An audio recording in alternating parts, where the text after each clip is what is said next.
weekend? Anybody do anything fun? Anything special? My parents are still in town, so That's great. we went out to dinner. Nice.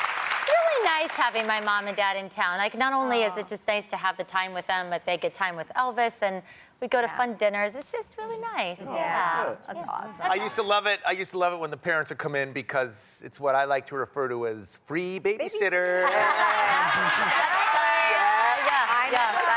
That is you get some time. That is true, though. My Manny has jury duty today, and I was like, thank God my mom and dad are here. Okay. You're on duty. Yeah. I'll tell you, whenever my parents or my in-laws were in town, my wife and I stayed out real late. Oh, yes. You're on duty. All right, we've got an amazing show for you today. The iconic Ava DuVernay is here. Incredible. And then later, we are going to show you, we're all excited about this, we're going to show you what happened when Amanda went indoor skydiving with JoJo Siwa. You don't want to miss it. First, though, are you ready for it? It is time for Top of the Top.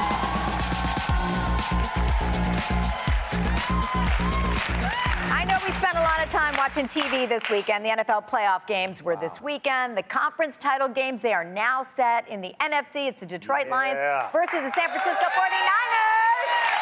And in the AFC, it's the Kansas City Chiefs again versus the Baltimore Ravens. Woo! So the Chiefs won. It was a nail-biter against the Bills. But the real winner may be Travis Kelce's brother, Jason. Did you all see? Of course, you know his season ended last week when the Eagles lost, but he was seen tailgating with Bills fans before the game. And then he was in the suite alongside with Taylor Swift, ripping off his shirt. There he is. Number one hype man. Screaming when his brother scored a touchdown. So what do we think if he's retiring? Is that what retirement looks like? I hope so. Right? I hope so. What do you think? First of all, when I retire, and it's coming soon, I will be sleeping. I won't be doing what that man is doing. Right. But what's really funny is that, there's a good chance that Taylor Swift and Jason Kelce and Travis Kelce are about to be like family members very soon. Yeah. I think Taylor just got an insight as to what her holidays are going to look like. Yes. That's it. And that's the guy that's going to be giving the speech right at their wedding. Happy Thanksgiving. Hi, Uncle Jason. Didn't he look, when he took his shirt off, didn't he look like Chris Farley in that SNL sketch? Oh, yeah. Where he's with the tip and I wouldn't go that far. Wow. He's got a little more football bod than that. Yeah, he's got a little bit more of that offensive little more line. ripped. But I will say what was pretty cool is that as a former player, you don't get a chance to ever do stuff like that because 20-something years of your life, you've been prepping for a game. So, the rumor is that he's going to retire, and he got it in. Beer bomb and then rip it off his shirt. I mean, that's what fans do. Like, he probably won't get that opportunity because afterwards he's going to settle in and go, oh, wait, I can't be acting like this. I like that. I like that you see these brothers supporting each other. You know what I mean? Like, two huge football family, and I just think it's always nice when you see siblings supporting one another. There's no jealousy. Yeah, when the jerseys come off, they can root for each other. Hey, before we move on, can we shout out the Detroit Lions and the Baltimore Ravens? I'm so happy right now. Yeah, I'm happy right now, but I got a little conspiracy for you guys. Okay, I've heard this one. Okay, this conspiracy, I think, was orchestrated by Roger Goodell and the NFL. Here's what's going to happen. Okay, tell us. The Detroit Lions are going to beat the San Francisco 49ers. Okay. Why? Because Eminem is a big fan. Hold that thought, right? Then on the other side, you're going to have the Chiefs against the Ravens. Right. We all know Taylor Swift is a part of the Chiefs Mafia, right? Right. They win. Super Bowl halftime is going to be Usher performing, special guest appearance, Eminem and Taylor Swift. They're going to do a collab. The biggest halftime performance ever. Ever. I'm telling you, this is going to happen. This is going to happen. I can't wait for this halftime. That would be amazing if this happens. Yeah, it's going to happen. And we'll say Akbar called it here first. I called it. All right. Okay.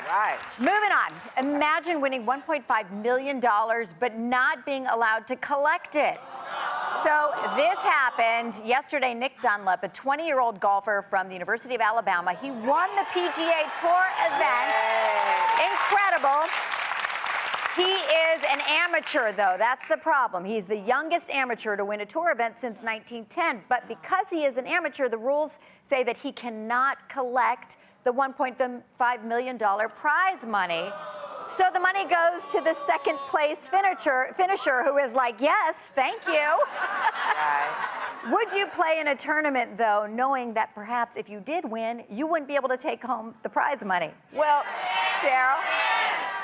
Well, before I answer that, well, Yeah, because you're going to win it eventually, right? what you say, baby? Yeah. Experience. Yeah. You know what? Yeah. Yes, exactly. That sound really noble, but if I compete in something and I don't win, you better give me a damn gift card or something. I need something. And that little boy he's a 20-year-old college student. Yeah. They could have gave it to him in tuition money and gave it to the college. That's so unfair.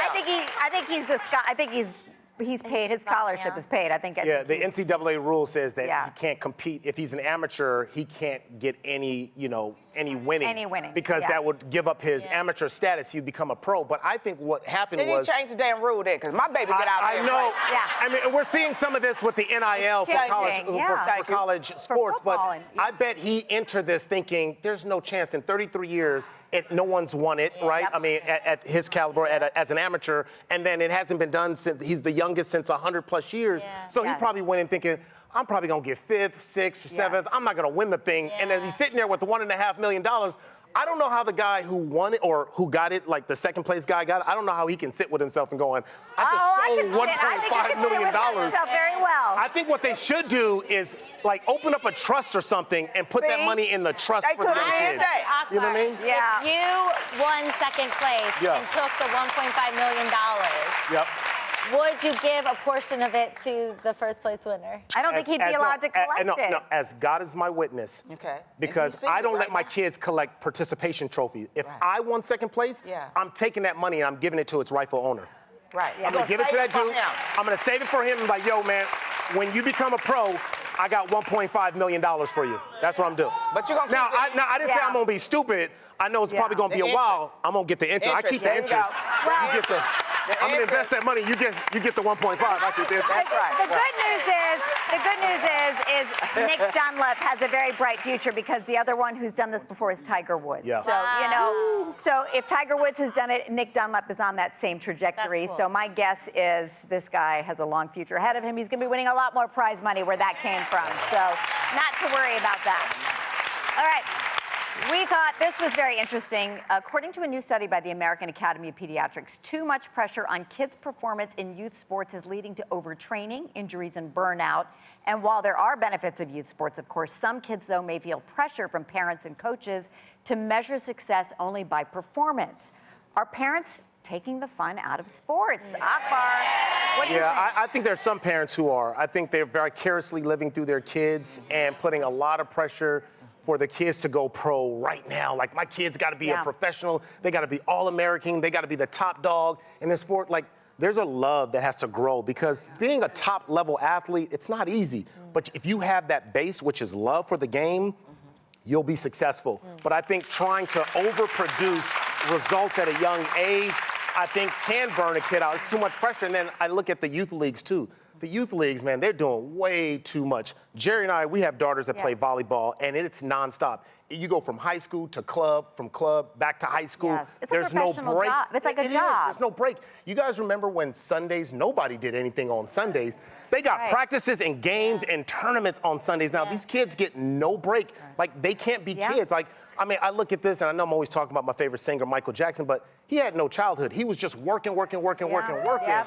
And I'm sure that obviously he became successful, but the burnout factor is real. Yeah. When the injuries go up with that, too. Absolutely. And also, I know, my sister takes her son to baseball games that start at 7 a.m., 2 hours from her house. Right. Yeah. Yep. It's crazy. But I think with all of that, it's time for the parents to get involved and slow some of this down for their children. Yes. And say, my children are not going to be working like this. Right. But I do believe in playing multiple sports. I do believe in playing multiple sports because Jim Brown was the greatest lacrosse player Right. who became the greatest football player. So let's make it something where they can manage it in their lives. It's time management. Don't make your child work before they have to. Well, you used to be able to do that. Unfortunately, now with a lot of these youth leagues and even in club teams, you have to almost sign a contract as a parent that your kid will only play the one sport for that season. Yep. And then, if they're going to play soccer, they play the club team, and then they can roll over to their high school team. But they can only play soccer. They can't play other sports along with it because then you run the risk of injury in that other sport. So they're only getting a one-team, one-sport experience. But what which if is my baby is unfortunate. Deion Sanders and can play everything? I know. My baby is going to play everything. I was a jock. I played soccer, I played volleyball, I played softball, and I did it all. And I think it made me a much better, I understand all kinds of sports because of that. And I love sports. Yeah, we live in a different time. I think we have the benefit of other coaches participating and seeing the kids grow in other areas. Now it's like, these are my kids. They're only going to play my sport because I want my team to be the best, so we can win all the trophy and we can burn these kids out. That's the model now, and I think it's BS, to be honest with you. Yeah. I agree with you. I agree. All right, a recent Reddit thread is trending after a user asked the question, what secret is acceptable to keep from a partner in a marriage? Okay, we're talking good secrets. Thousands of people responded. Most of the secrets were actually quite sweet, like, I witnessed my son walking for the first time about a month before she saw him walking, and I'm taking that one to the grave. Or here's a simple, spoilers for a show that you've watched before you're rewatching with your spouse. Or silly ones like my husband has no idea how often I eat a cheeseburger on the way home from work. We may be guilty of that. Are there any secrets that you keep from a partner?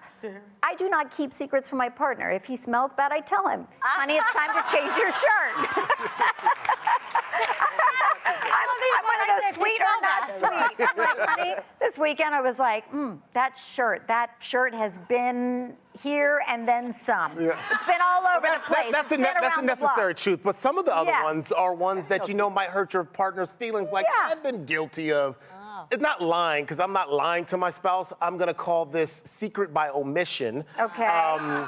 And maybe I went and watched 3 or 4 episodes of the show that we're watching because you're taking too much time. So I watch it, and then I just make sure I go back in and I restart and say restart play. So you can't tell that I've already watched them. And it's all, you pretend to be surprised by whatever's coming. You know that was going to happen. Yeah, I did. Have any of the ladies done this one? I used to take clothes of Nick's that I didn't approve of anymore, and I would give them to Goodwill. Wow. And then he would be like, "Where is that shirt?" And I'd be like, I don't know. I don't know.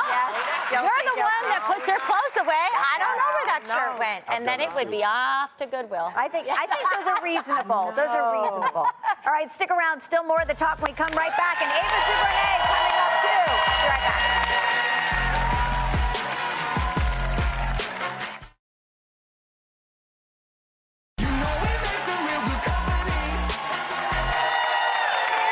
Welcome back. All right, when most of us think of a honeymoon, we think of spending some romantic time on a tropical location with our brand new spouse. And Brad, Linda, and Stephanie, maybe?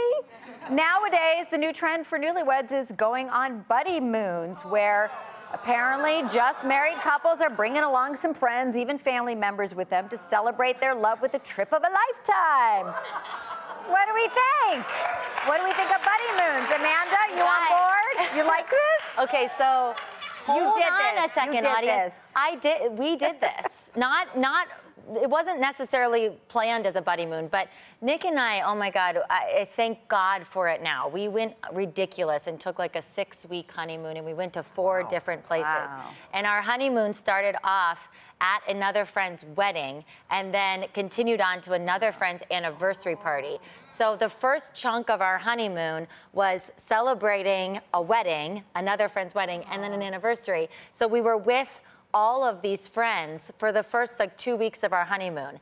And it was lovely. It was actually a really fun thing to get to do. And then we separated and went on our own to a different location after that.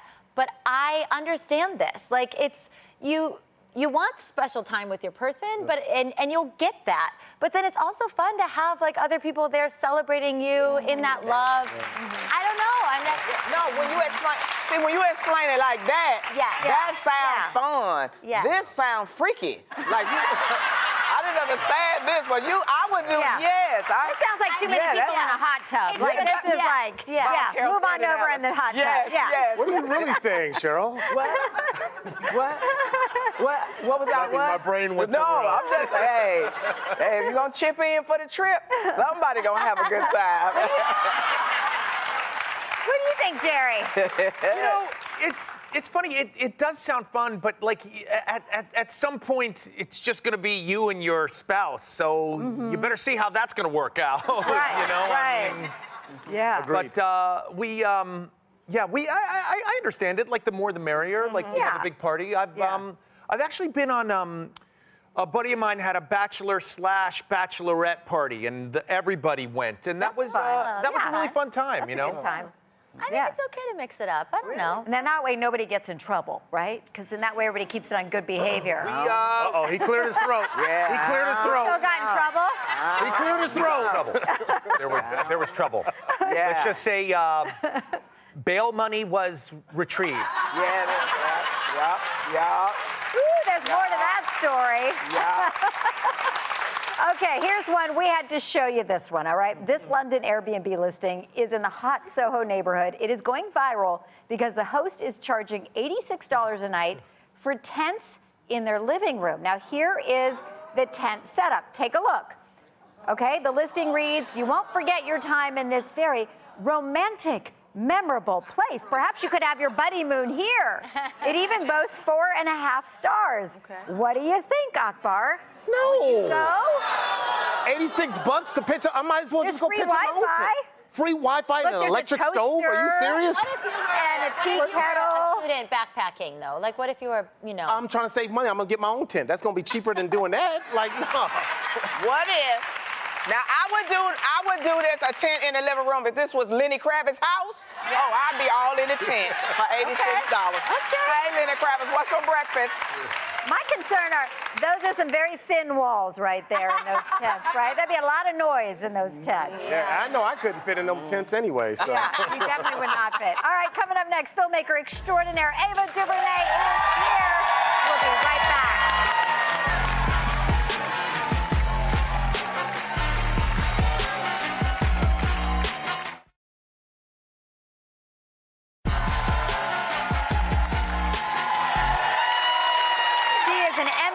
Oscar-nominated director, writer, and producer responsible for Selma, When They See Us, Queen Sugar, A Wrinkle in Time, and so much more. Her new must-see film, Origin, follows a journalist's global journey to investigate the roots of discrimination. Please welcome the fabulous Ava DuVernay.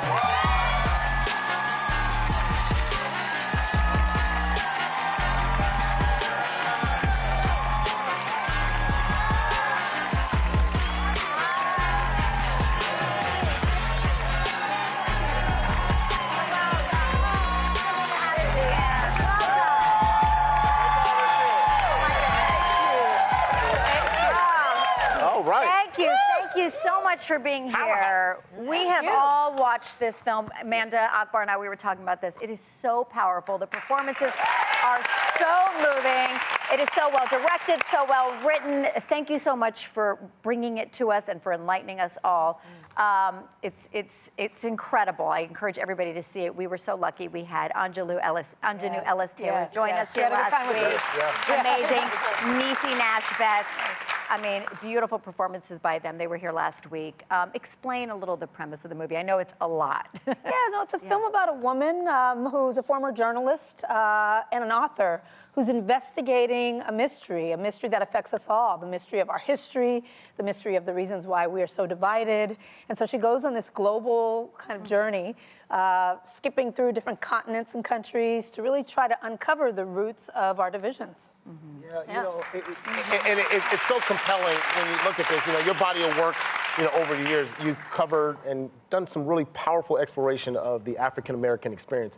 This one's a little different. This is based off the book Caste, right? And so you're looking at this caste system, and the caste system was one that was really new to me. What made you want to introduce the caste system in an entertaining but yet academic way, the way you did it?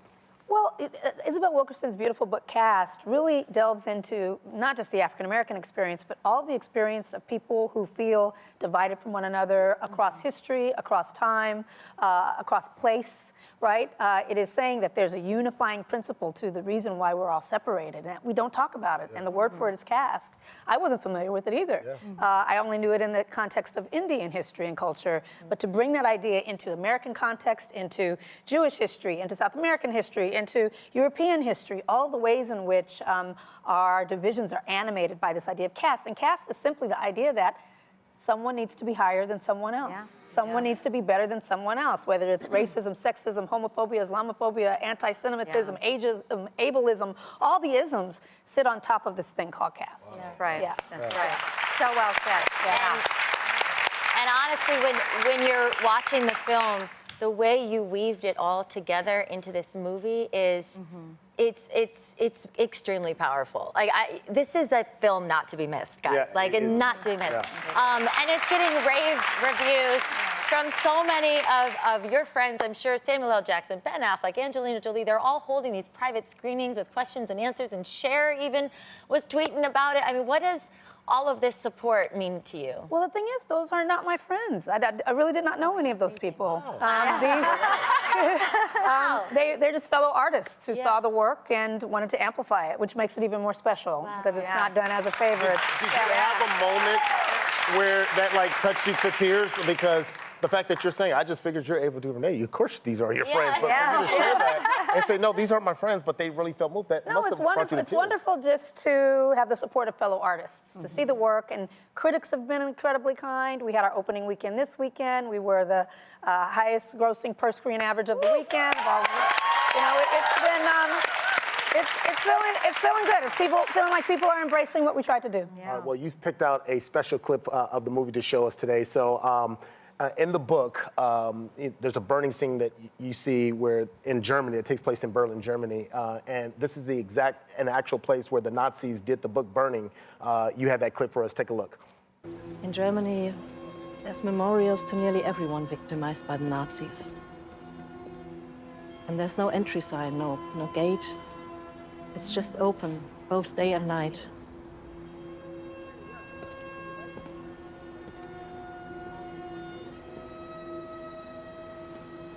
Just standing to bear witness.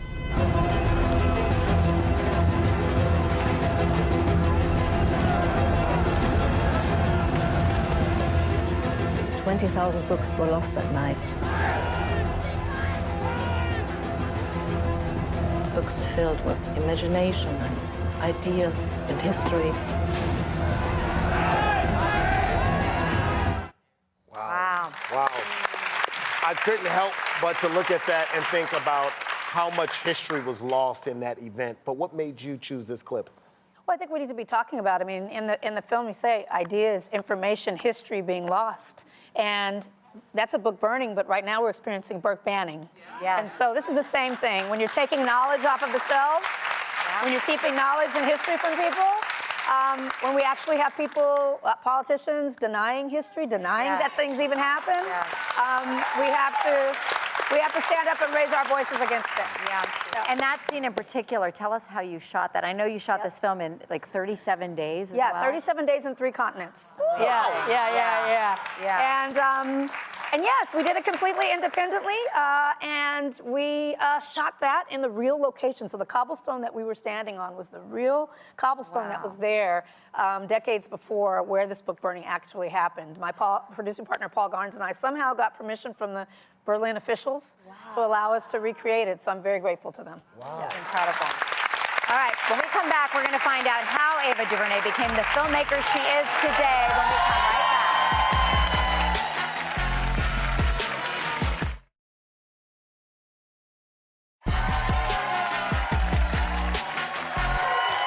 And we're back with Ava DuVernay. We wanted to turn it a little bit and kind of figure out how you became Ava DuVernay.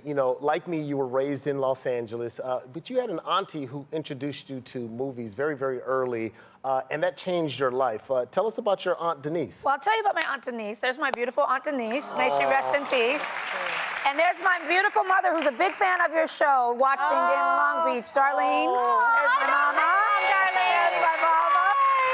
We love Darlene. And so they were a dynamic duo, 2 sisters, and they raised me. Them and my grandmother. It was very much a matriarchy. But one of the things that my aunt would do is always take me to the movies, and so I really fell in love with film because of Denise. Yeah, what was the first movie? You remember the first movie? I don't remember the first movie. One of my favorite movies, though, I loved musicals, so Grease, West Side Story, all of the dancing and the singing, all the things I wished I could do. Yes. Well, one of the things, I don't think a lot of people knew this about your background, but you dreamed of being a journalist, and you actually worked at CBS News for a time. I worked at CBS News. Yeah, I did. Tell us about that. I didn't want to be in front of the camera because I didn't think I could do that, but I wanted to produce news. I wanted to produce news and be out in the field and get the stories. So I got a very prestigious internship with CBS News when it was Dan Rather and Connie Chung. Yes. A short tenure. Yes. Short tenure, and I worked on the O.J. Simpson unit. Oh my God. Yes. Wow. Which was crazy and completely turned me off from news. But it explains how, your research and your background, like investigating in this story, you were able to really do a deep dive and research and talk to Isabel Wilkerson, the author, right? Yes, Isabel Wilkerson, the author of the book Cast, which Origin is based on. I was able to interview her for about 2 years to write the screenplay. It was during the pandemic, so it was over Zoom, and she was very generous, gracious with giving me her time, and that's how we got to where we are. Ava, I love this little story because I just think life is always, so wild and full of, amazing things. But you were apparently a little girl and you would go to see the Oscar rehearsals. Yes. And now you're on the board of the Academy of Motion Pictures and you are this incredible director, screenwriter, producer. Is there anyone you remember seeing at those rehearsals that you were just starstruck? Yeah, my Aunt Denise would take me, and we would stand out and watch the stars go inside to rehearse. And the biggest star, the one that I loved the most, I was a little bit of a nerd, I really love movies, was Roger Ebert. Oh my God, yes! I thought he was so cool, and so one day he was passing by and he gave me the thumbs up. 2 thumbs up. That's so sweet. And later he actually reviewed my first films, and I was able to get to know him a little bit, and I actually had the honor of speaking at his funeral. So it's a full circle moment. That is, full circle. Wow. That's a wonderful person. Speaking of awards, you said that it's not awards and nominations that measure your success. It's what happens when you walk through the Atlanta airport. You got to tell everybody about the significance of walking through the Atlanta airport. Well, I connect those moments. I connect moments with Roger Ebert when I was a young publicist and I had decided I was going to make films and nobody was really listening to me, and he wrote that first review that really got people to pay attention. And all the way to walking through the Atlanta airport and people remember that first film, remember those early films, remember my TV show Queen Sugar, remember things that are not necessarily the Oscar-driven things. They remember all the little times things that I've made have touched them, and that really touches me, fuels me, it drives me forward. But the Atlanta airport is the place where I get a lot of love. People come from behind the Annie's Pretzels counter. Oh, yeah. Give me hugs. Maybe free pretzels. Maybe. I don't know. I find myself with bags of free things when I go through. But yes, and there's people from all over the world that see Selma or 13th or Wrinkle in Time, and they talk to me about it, and I love that. I love that. Well, you're not going to be able to go through any airport now after Origin. Every airport, they're coming for you. Yes. Oh, Ava DuVernay, thank you so much for being here. It's such an honor. Origin is in theaters now. Everybody go see it now. Coming up, and I'll take you on my indoor skydiving adventures with JoJo Siwa, and that's next.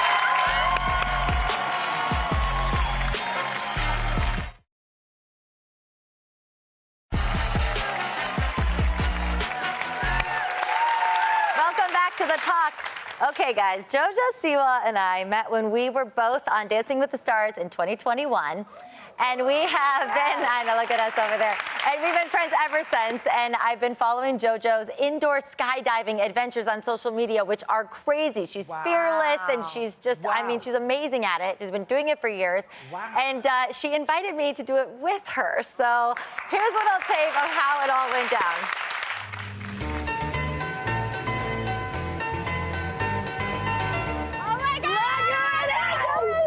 Welcome! Thank you! Welcome to my playground! Oh, is that what we're gonna be doing? That's a really advanced version of what we're gonna be doing. I am so excited for you to finally be doing this. Indoor skydiving. Are you ready? I'm ready! I'm so excited! I can't believe we get to do this! Yeah! JoJo and I met at iFly Hollywood at Universal Studios Hollywood. All right, ladies first. Amanda, this is Miles. Hi, Miles. Hi, Miles. Nice to see you. First up, a safety briefing from instructor Miles. The first thing we're gonna do is go over the flying position. Okay. All right? It's basically just a big X with your arms bent. All right? I'll give you an example. Just like this. All right. That's it. Let's go gear up. Yeah, let's go get your gear on. I'm like nervous, but I... No, you're gonna love it. It's time for all the cool gear. Try that on for me, okay? I feel like I should be joining in a stretch. Yep. It's also very hard to see a dancer stretch and you're not stretching. You just like feel obligated. You're like, we're stretching now, right? I think definitely being a dancer, you have an advantage. Okay, yes. You're gonna love it. You're gonna also though be like, what is this muscle that I have? Like it's the weirdest thing. Okay. It uses some weird muscles. Oh, I'm so excited. Okay, and then this goes over my head. Yes, indeed. You're gonna become a ninja. I'm a little nervous. What are some tips that you can give me? First time flyer, just remember your hand signals. Legs straight, legs bent, relax, chin up. Chin up.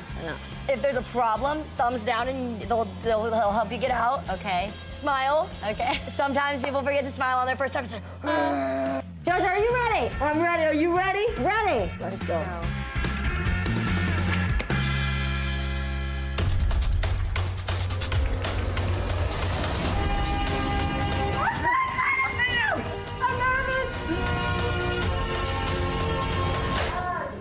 JoJo goes first. How are you doing that? Oh my God. I started indoor skydiving when I was 15, and I did it like 3 or 4 days a week till I was 16. And then I took a break, and I didn't pick it back up till just about 6 months ago. Your skills do come back, but it takes a long time to learn new skills. Then it's my turn to tackle the tunnel.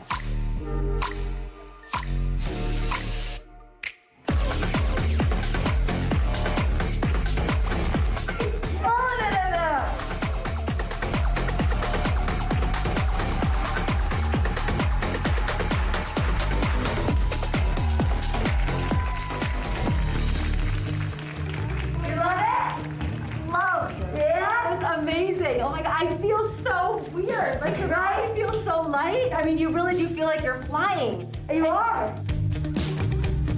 I wasn't that good on my first time.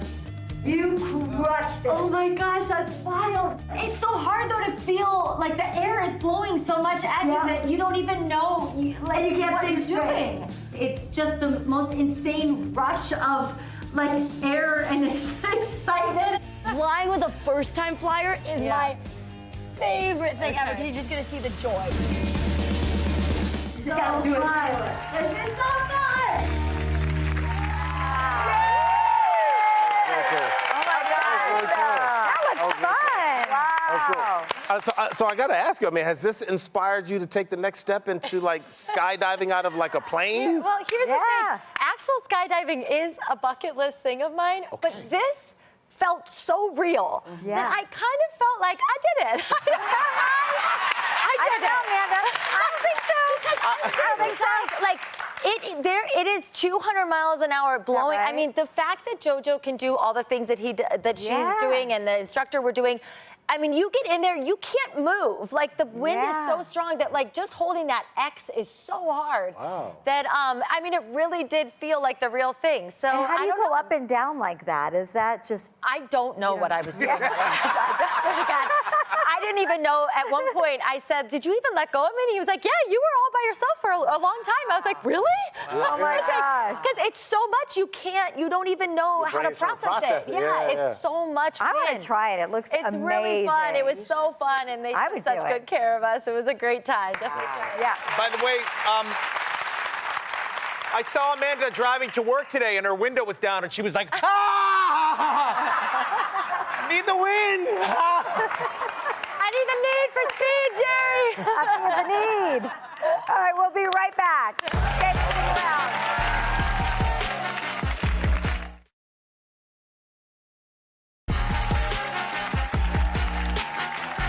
Big show tomorrow. We got a brand new episode here on The Talk. We've got Tracy Ellis Ross and Maddie Ziegler. You don't want to miss it.